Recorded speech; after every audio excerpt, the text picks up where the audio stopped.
Hi hello welcome friends. నేను ఈరోజు మీకు post graduate institute of medical education and research Chandigarh యొక్క నోటిఫికేషన్ని వివరించబోతున్నాను. ఈ నోటిఫికేషన్ అనేది సెంట్రల్ గవర్నమెంట్ నోటిఫికేషన్ అండి. ఆల్ ఓవర్ ఇండియా వాళ్ళు మేల్ ఫీమేల్ ఎవరైనా కూడా అప్లై చేసుకోవచ్చు. ఇక్కడ నోటిఫికేషన్ యొక్క అడ్వర్టైజ్మెంట్ నెంబర్ చూడండి అండ్ నోటిఫికేషన్ డేటు 22 డిసెంబర్ 2023. ఈ నోటిఫికేషన్ అనేది డైరెక్ట్ రిక్రూట్మెంట్. ఈ నోటిఫికేషన్ ద్వారా సెలెక్ట్ అయిన క్యాండిడేట్స్కి సెంట్రల్ గవర్నమెంట్ పే స్కేల్ అనేది వర్తిస్తుంది. సో ఇంపార్టెంట్ డేట్స్ చూసుకుంటే కనుక ఈ నోటిఫికేషన్కి సంబంధించిన అప్లికేషన్ డేట్ అనేది 26/12/2023 నుంచి స్టార్ట్ అవుతుంది. లాస్ట్ డేట్ వచ్చేసి 25 జనవరి 2024. ఈ పోస్టులకి అప్లై చేయాలి అంటే మీరు ముందుగా వీళ్ళ యొక్క వెబ్సైట్లో రిజిస్ట్రేషన్ చేసుకోవాలి. ఆ తర్వాత మీ యొక్క అప్లికేషన్ ప్రాసెస్ అనేది స్టార్ట్ చేయాలి. వీళ్ళ యొక్క అఫీషియల్ వెబ్సైట్ ఇక్కడ మెన్షన్ చేశారు. దీని ద్వారా మీరు రిజిస్ట్రేషన్ చేసుకోవాల్సి ఉంటుంది. ఈ పోస్టులకి అప్లికేషన్ ఫీ చూస్తే జనరల్, ఓబీసీ అండ్ ఈడబ్ల్యూఎస్ క్యాండిడేట్స్కి 1500 rupees plus service charges application fee ఉంటుంది. డిజేబుల్డ్ పర్సన్స్కి అయితే అప్లికేషన్ ఫీ ఏదీ లేదు. అండ్ ఎస్సీ ఎస్టీ క్యాండిడేట్స్కి అయితే 800 రూపీస్ ప్లస్ ట్రాన్సాక్షన్ ఛార్జెస్ అనేటివి ఉంటాయి. సో మీరు ఈ అప్లికేషన్ ఫీని డెబిట్ కార్డ్ ద్వారా కానీ, క్రెడిట్ కార్డ్ ద్వారా కానీ, నెట్ బ్యాంకింగ్ ద్వారా కానీ పేమెంట్ చేయవచ్చు. ఇక్కడ details of number of vacancies and pay scale, eligibility conditions ఇచ్చారు. ఒకసారి చూద్దాం. పోస్ట్ నేమ్ వచ్చేసి blood transfusion officer. Post code ఇక్కడ ఇచ్చారు. Group A post. Number of vacancies ఓబీసీకి 1 ఉంది. And assistant blood transfusion officer group A, దీనికి అన్రిజర్వ్లో 1, ఎస్సీలో 1 ఉంది. సో ఈ విధంగా ఇక్కడ మెడికల్ ఫిజిసైసిస్ట్ నెంబర్ ఆఫ్ వేకెన్సీస్ 5 ఉన్నాయి. అండ్ నెక్స్ట్ మనకు చూసుకుంటే ట్యూటర్కి 6 పొజిషన్స్ ఉన్నాయి. మెడికల్ ఆఫీసర్కి 2 పొజిషన్స్ ఉన్నాయి. సైకోథెరపిస్ట్కి 1 పొజిషన్ ఉంది. టెక్నికల్ ఆఫీసర్కి 1 పొజిషన్ ఉంది. అండ్ అసిస్టెంట్ డైటీషియన్కి 2 పొజిషన్స్ ఉన్నాయి. అసిస్టెంట్ సెక్యూరిటీకి 1 పొజిషన్ ఉంది. లైబ్రరీ క్లర్క్కి 1 పొజిషన్ ఉంది. Data entry operator 2 positions. Technician grade 1కి 17 పొజిషన్స్ ఉన్నాయి. సో మొత్తంగా 41 పోస్టులు ఇవి. అండ్ నెక్స్ట్ ఒకటే ఒక పోస్టు మెడికల్ ఆఫీసర్కి ఉంది. సో మీరు క్లియర్గా చూడండి. ప్రతి పోస్టుకి కేటగిరీ వైజ్గా మీకు ఎన్ని వేకెన్సీస్ ఉన్నాయి అనేది మెన్షన్ చేశారు. చూసుకొని అప్లై చేయండి. ఇక ఎలిజిబిలిటీ కండిషన్స్ చూస్తే బ్లడ్ ట్రాన్స్ఫ్యూజన్ ఆఫీసర్కి లెవెల్ 11 ద్వారా పే మ్యాట్రిక్స్ అనేది ఉంటుంది. దీనికి మినిమం 67,700 రూపాయల పేమెంట్ అనేది లభిస్తుంది. ప్లస్ అలవెన్సెస్ కూడా ఉంటాయి. సో దీనికి recognised medical qualification including 1 or 2 schedule or part 1 of the 3rd schedule అనే క్వాలిఫికేషన్ ఉండాలి. అండ్ ఎక్స్పీరియన్స్ కూడా అడిగారు. ఈ మెడికల్ టర్మినాలజీ అనేది ఒకసారి మీరు మెడికల్ రిలేటెడ్ ఎడ్యుకేషన్ చేసుకున్న వాళ్ళైతే అర్థమవుతుంది. ఈ పోస్టులకు సంబంధించిన వాళ్ళు ఎవరైనా కూడా చూస్తే అర్థమవుతుంది. సో దీన్ని మీరు క్లియర్గా చదివి అర్థం చేసుకోండి. నేను క్లియర్గా ఎక్స్ప్లెయిన్ చేయలేకపోతున్నాను. జస్ట్ నామినల్గా నార్మల్ ఇన్ఫర్మేషన్ని మీకు ఇస్తాను. Next position assistant blood transfusion. దీనికి సిపిసి 10 ఉంది. 56,100 రూపాయల వరకు మీకు పర్ మంత్ శాలరీ ఉంటుంది. దీనికి ఏజ్ లిమిట్ 18 ఇయర్స్ నుంచి 35 ఇయర్స్ వరకు ఉండాలి. And medical qualification included in schedule 1 or 2. So మీరు క్వాలిఫికేషన్కి సంబంధించి క్లియర్గా చూడండి. Next medical physicist pay matrix 10. దీనికి కూడా శాలరీ 56,100 రూపాయలతో స్టార్ట్ అవుతుంది. ఏజ్ లిమిట్ 18 ఇయర్స్ నుంచి 35 ఇయర్స్ వరకు ఉండాలి. దీనికి MSc in medical physics or equivalent from recognised university కలిగి ఉండాలి. లేదా ఎంఎస్సి ఇన్ ఫిజిక్స్ ఉండాలి. లేదా పోస్ట్ గ్రాడ్యుయేట్ డిప్లొమా లేదా degree in radiological or medical physics అనేది కలిగి ఉండాలి. లేదా ఎంఎస్సి మెడికల్ టెక్నాలజీ కలిగి ఉండాలి. లేదా డిప్లొమా ఇన్ రేడియేషన్ కలిగి ఉండాలి. And 5 years of work experience కలిగి ఉండాలి. నెక్స్ట్ ట్యూటర్ ఉంది. ట్యూటర్కి పే మ్యాట్రిక్స్ లెవెల్ 10. దీనికి కూడా 56,100 రూపాయల వరకు శాలరీ అనేది ఉంటుంది. ఏజ్ 18 ఇయర్స్ నుంచి 35 ఇయర్స్ వరకు ఉండాలి. దీనికి BSc nursing with 5 years teaching experience కలిగి ఉండాలి. లేదా MSc nursing at least 2 years teaching experience కలిగి ఉండాలి. నెక్స్ట్ లేదా MSc nursing with at least 2 years teaching experience కలిగి ఉండాలి. Next position medical officer pay matrix level 10 56,100 రూపాయల వరకు పేమెంట్ వస్తుంది. 18 ఇయర్స్ నుంచి 30 ఇయర్స్ వరకు ఏజ్ లిమిట్ అనేది ఉంటుంది. దీనికి కూడా ఎడ్యుకేషనల్ క్వాలిఫికేషన్ ఇక్కడ ఇచ్చారు చూడండి.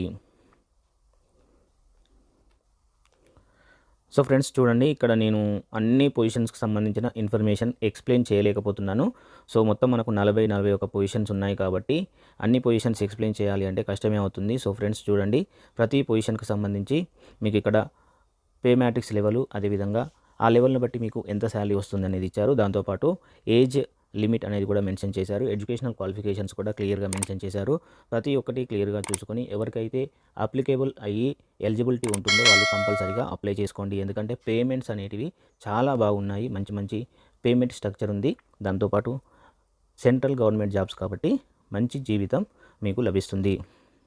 ఏజ్ రిలాక్సేషన్ చూసుకుంటే కనుక ఎస్సీ ఎస్టీ వాళ్ళకి 5 ఇయర్స్ ఉంటుంది, ఓబీసీ వాళ్ళకి 3 ఇయర్స్, ఫిజికల్ హ్యాండిక్యాప్డ్ పర్సన్స్కి 10 years, physical handicapped persons with SC ST candidates అయితే 15 years, physical handicapped persons with OBC candidates అయితే 13 ఇయర్స్ ఏజ్ రిలాక్సేషన్ అనేది ఉంటుంది. And permanent employee of PGIMER Chandigarh అయితే కనుక వాళ్ళకు 10 ఇయర్స్ ఏజ్ రిలాక్సేషన్ ఇచ్చారు. అదేవిధంగా 5 years of age relaxation ex service మెన్స్కి ఇచ్చారు. సో ఈ టేబుల్ క్లియర్గా చూడండి. ఎస్సీ ఎస్సీ క్యాండిడేట్స్ అయినా, ఓబీసీ క్యాండిడేట్స్ అయినా వాళ్ళకు సంబంధించిన కమ్యూనిటీ సర్టిఫికేట్, అదేవిధంగా నాన్ క్రీమీ లేయర్ సర్టిఫికేట్ అనేది కంపల్సరీగా మీరు మెయింటైన్ చేయాలి. అదేవిధంగా ఆన్లైన్ అప్లికేషన్ చేసేటప్పుడు అప్లోడ్ కూడా చేయవలసి వస్తుంది కాబట్టి మీరు తయారుగా ఉంచుకొని పెట్టుకోండి. ఫిజికల్లీ హ్యాండిక్యాప్డ్ పర్సన్స్ కూడా వాళ్ళకు సంబంధించిన handicapped certificate with ratio of handicapped అనేది కూడా మెన్షన్ చేసి ఉండవలసి ఉంటుంది. సో ఇది చాలా పెద్ద నోటిఫికేషన్, అన్ని రకాల ఇన్ఫర్మేషన్ క్లియర్గానే మెన్షన్ చేశారు. సో నేను నార్మల్ ఇన్ఫర్మేషన్ అనేది ఇస్తున్నాను. నెక్స్ట్ ఈ పొజిషన్స్కి ఒక స్కిల్ టెస్ట్ అనేది కూడా కండక్ట్ చేస్తారు. ఈ స్కిల్ టెస్ట్ ఎవరికి కండక్ట్ చేస్తారు అంటే scrutiny of application. The application of the short list candidates along with documents uploaded by him or her will be scrutinised. The applicable recruitment rules of the post to decided his or her eligibility for the post. Accordingly, an eligibility notice will be uploaded on the website of the institute. మీరు ఒకసారి apply చేసిన తర్వాత మిమ్మల్ని short list చేసిన తర్వాత final short లిస్ట్ని వెబ్సైట్లో upload చేస్తారు. తర్వాత స్కిల్ టెస్ట్ అనేది ఉంటుంది for the post of data entry operator grade A and assistant security ఆఫీసర్కి కూడా ఒక స్కిల్ టెస్ట్ అనేది కండక్ట్ చేస్తారు. ఈ స్కిల్ టెస్ట్లో typing and physical efficiency test and trade test అనేటివి ఉంటాయి. నెక్స్ట్ ఇంటర్వ్యూ కూడా ఉంటుంది for the post of group A post.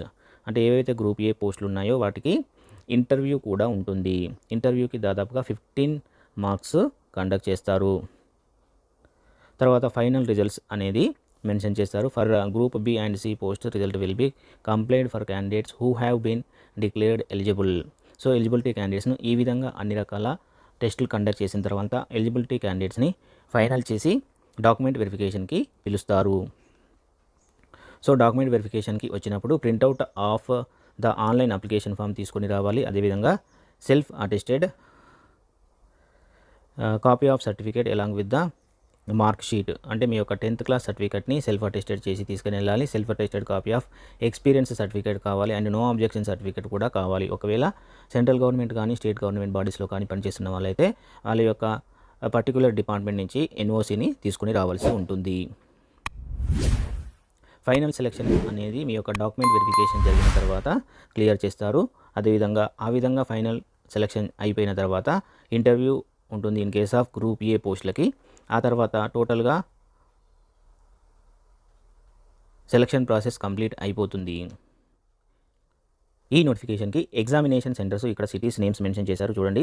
మన తెలుగు వాళ్ళైతే కనుక హైదరాబాద్లో ఎగ్జామినేషన్ రాసుకునే అవకాశం ఉంటుంది. ఫస్ట్ అంబాలా, బతిండా, బెంగళూరు, చండీగఢ్, డెహ్రాడూన్, ఢిల్లీ, హైదరాబాద్, జైపూర్, కోల్కతా, నాగ్పూర్ ఈ సిటీస్లలో ఎగ్జామినేషన్ సెంటర్స్ ఉంటాయి. మీరు అప్లికేషన్ చేసేటప్పుడే మీ యొక్క ప్రిఫర్డ్ ఎగ్జామినేషన్ సెంటర్ని చూసుకోవాల్సి వస్తుంది. సిలబస్ అనేది ఉంటుంది. సిలబస్ చూస్తే ఆన్లైన్ కంప్యూటర్ బేస్డ్ టెస్ట్ ఉంటుంది. ఈ ఆన్లైన్ కంప్యూటర్ బేస్డ్ టెస్ట్కి ఒక్కొక్క క్వాలిఫికేషన్కి ఒక్కొక్క రకమైన ఎగ్జామినేషన్ టెస్ట్ అనేది ఉంటుంది, సిలబస్ అనేది ఉంటుంది. ఒకసారి మనం క్లియర్గా చూద్దాం. ఆన్లైన్ రిజిస్ట్రేషన్ ఇలా ప్రతిదీ మెన్షన్ చేశారు. నెక్స్ట్ ఇంపార్టెంట్ నోట్స్ ఇచ్చారు. తర్వాత మీరు ఆన్లైన్ అప్లికేషన్ చేసేటప్పుడు మీ యొక్క డాక్యుమెంట్స్ని ఏ ఫార్మాట్లో ఏ సైజులో స్కాన్ చేసి పెట్టుకోవాలి అనేది కూడా క్లియర్గా మెన్షన్ చేశారు. ఇక్కడ చూడండి, for example passport size photograph, ఆ తర్వాత మీ యొక్క మిగతా సర్టిఫికెట్స్ కూడా ప్రాపర్ ఫార్మాట్లో ప్రాపర్ సైజులో స్కాన్ చేసుకొని అప్లోడ్ చేయండి.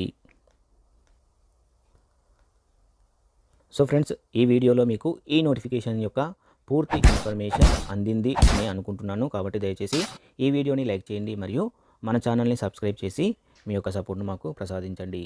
Thank you and thank you very much.